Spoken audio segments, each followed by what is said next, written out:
Napakalinaw. Anong relasyon yan sa 2028 election? Baka yung pagwaldas ng pera, yun ang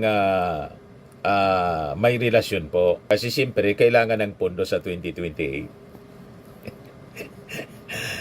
Di ba, mga kababayan? Ipanong na-discover po na mali, mga fictitious po, nadamay pati yung mga artista tulad ni Marian Rivera, pati mga senador, si Escudero, si Ontiveros, mga fictitious po. At ang karamihan, mga chichiria, yung beneficiary po.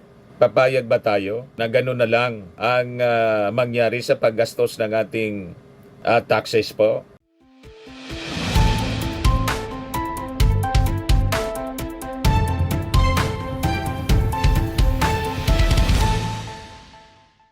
Hello po mga manoy, mga manay, mga tukang. Ako po si Dante Maravillas, Bicolano vlogger, broadcaster, journalist from Albay. So pag-usapan natin itong impeachment case ni Sara Duterte kasi si Amy Marcos, mga kababayan, pilit na pinopolitika yung impeachment case. May connection na niya ito sa 2028 presidential election. Ganun ang narrative ni Amy Marcos. Kahit si Sara Duterte, lahat sila sa kampo ng mga Duterte, sinasabi nila, in their attempt, mga kababayan, na pagtakpan yung mga kasalanan ni Sara sa paggamit ng pera ng bayan at pagbabanta sa ating Pangulong Bongbong, Lisa Marcos at kay Martin Romualdez, sinasabi, gustong mawala sa landas nitong mga gustong tumakbo sa 2028 election si Sara. Kaya sinulong po yung impeachment laban sa Vice Presidente. Hindi na nakatiis po yung prosecution panel. Nagsalita na sila. Sabi, mga kababayan, ni House Minority Leader for Peace Party List Representative Marcelino Nonoy Libanan, ito anyang impeachment proceedings laban kay Sara has nothing to do with the battle for the president's seat in 2028. Tama po. Malayo sa katotohanan. Si Sara po sumingaw yung maling paggamit ng confidential funds. Alangan man, pabayaan na lang ng ating Kongreso. Si Sara po nagbanta na ipapapatay yung ating Pangulo, si Lisa Marcos at saka si Martin. Alangan man po palampasin na lang. Yan ang punto, mga kababayan, dito. Pilit nila na pinopoliticize na ang rason, mga kababayan, yung eleksyon sa 2028. Napakatagal pa yung eleksyon. Kung gusto niyang kumandidato, di kumandidato siya. Yan kung ma-acquit siya rito. So kailangan malakas yung defense nila para ma-acquit si Sara at makapagkandidato. Pero kung napakalakas yung mga ebidensya, that is the natural consequence. Disqualification perpetual. Disqualification from office. Kanino bang kasalanan ito? Kasalanan ba ito ng Congress? Ang Kongreso, mga kababayan, may katungkulan. Katungkulan nila na protektahan ang interes ng ating mga mamamayan kasi representative sila. Representative of the people. Alangan matulog na lang yung ating mga congressmen at pabayaan ang mga kabulukan na nangyari po sa ating gobyerno. Lalo yung pagwaldas ng pera. Ngayon, kung hindi niya winaldas, di sagutin niya sa impeachment trial. Kaya lang, ginagawa ng kanyang mga kalyado, gustong ipadismiss without the benefit of trial. Buti na lang, hindi sila nagtagumpay. Magaling, mga kababayan, yung ating Fantastic Five. Hindi nila nagawang i-dismiss. Tuloy ang impeachment trial.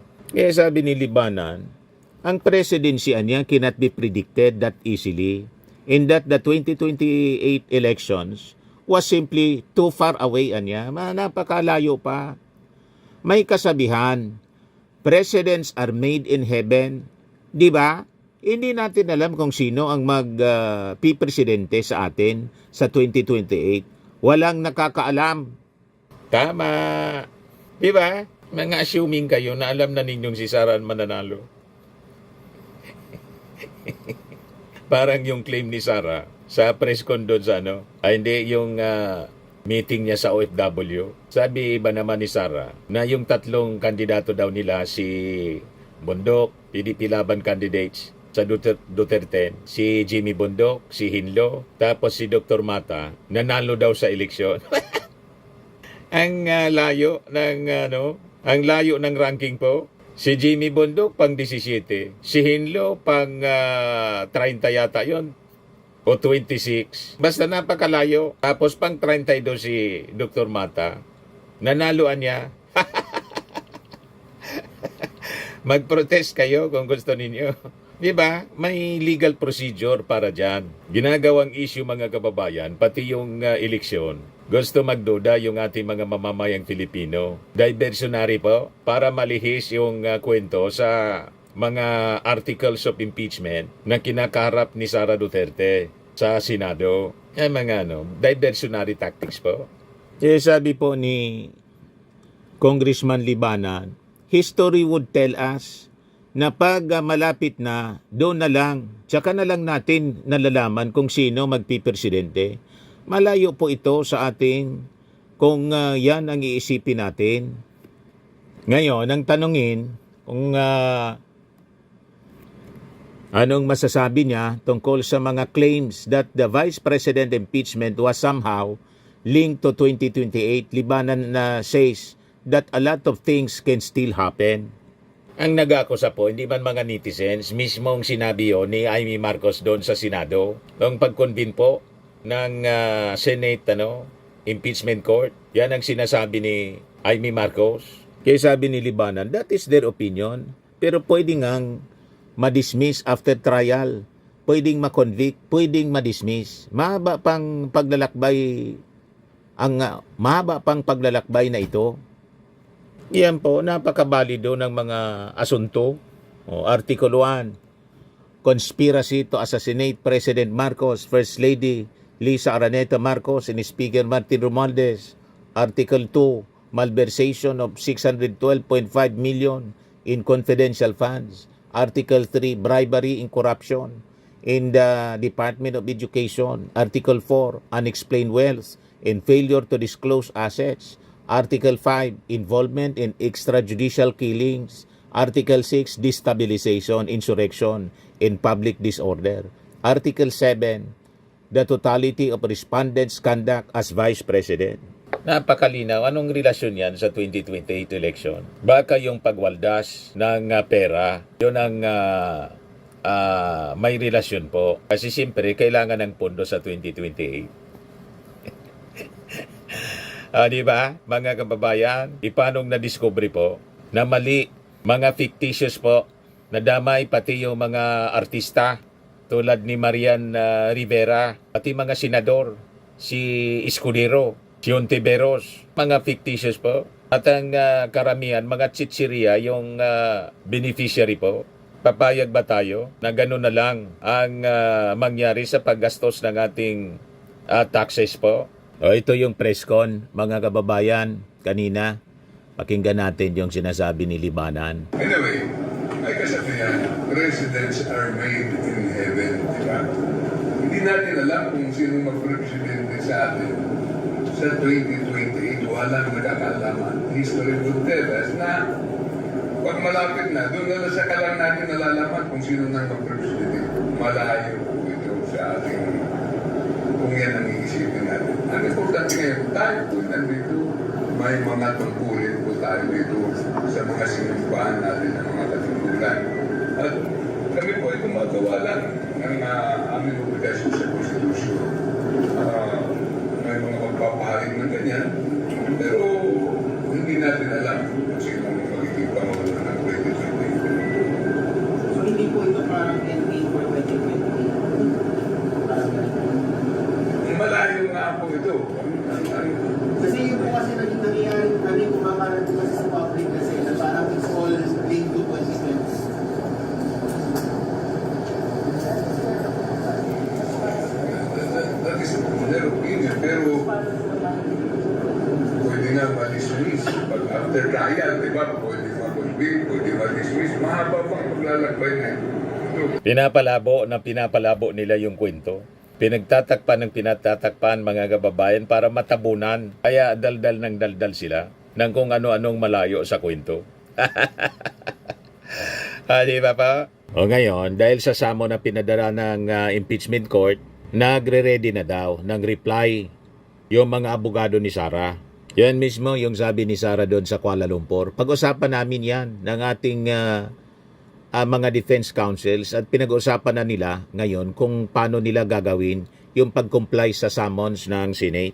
Sabi naman ni impeachment prosecutor in Oriental Mindoro 1st District Representative Arnan Panaligan na yung nangyari sa Senado, nakakalituan niya, medyo nakakalito dahil kung nagpadala ka ng summons sa isang respondent among naka-attach na complaint, iniriman nga sa House. Usually sa korte, kapag nakatanggap ka ng subpena, naka-attach naman yung habla na yung sasagutin. Medyo yata iba ang nangyari ditong procedure. Litong-lito na yung mga senator judges. Nang manumpa nga po sila bilang senator judges, hindi man pala mag-a-act na senator judges, kundi abogado ni Sara. Litong-lito mga kababayan. Kaya maging yung Phoenix, nanawagan na for integrity, transparency sa impeachment po laban kay Sara Duterte. Yan o, sabi dito sa report ng ABS-CBN, the financial executives of the Philippines or Phoenix called for integrity and transparency in the impeachment of Vice President Sara Duterte.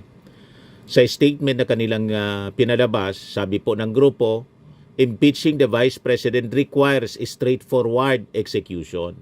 We therefore urge Congress and the Senate to conduct this process with the highest integrity and transparency following the framework of the Constitution.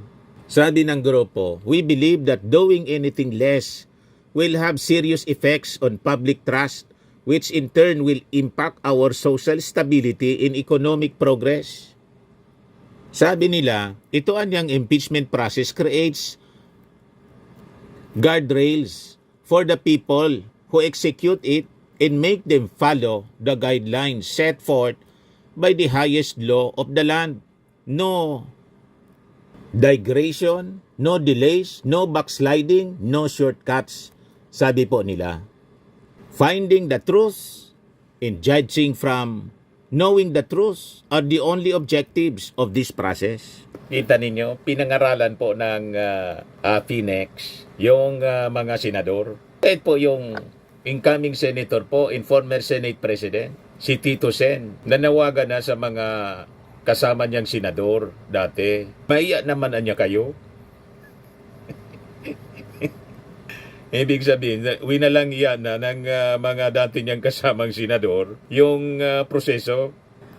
Ito yung sabi niya eh. Senate move in impeachment case flawed. Political neutrality anya required under rules.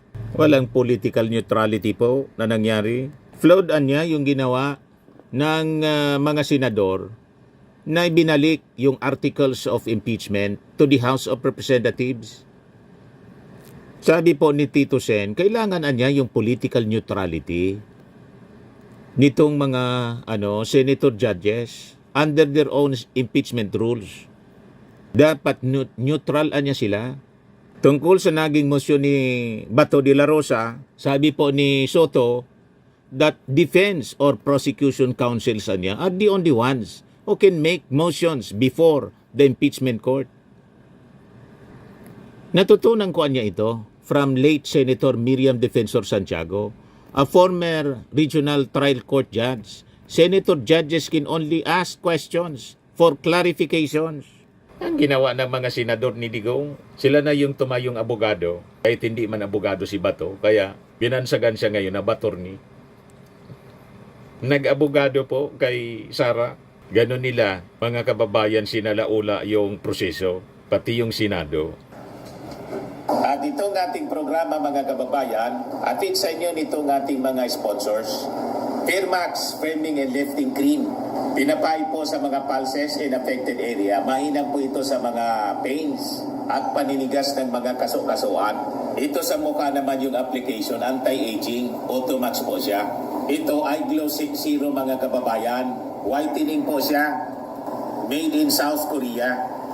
Ito naman po, Ningxia Red Mix Fruit Drink. Gawa po siya sa goji berry. May anti-cancer properties po siya. At sa mga naghanap po ng malinis and spacious fitness gym, pumunta lang po kayo sa aming Colossal Fitness Gym. May Grab car rental din po kami.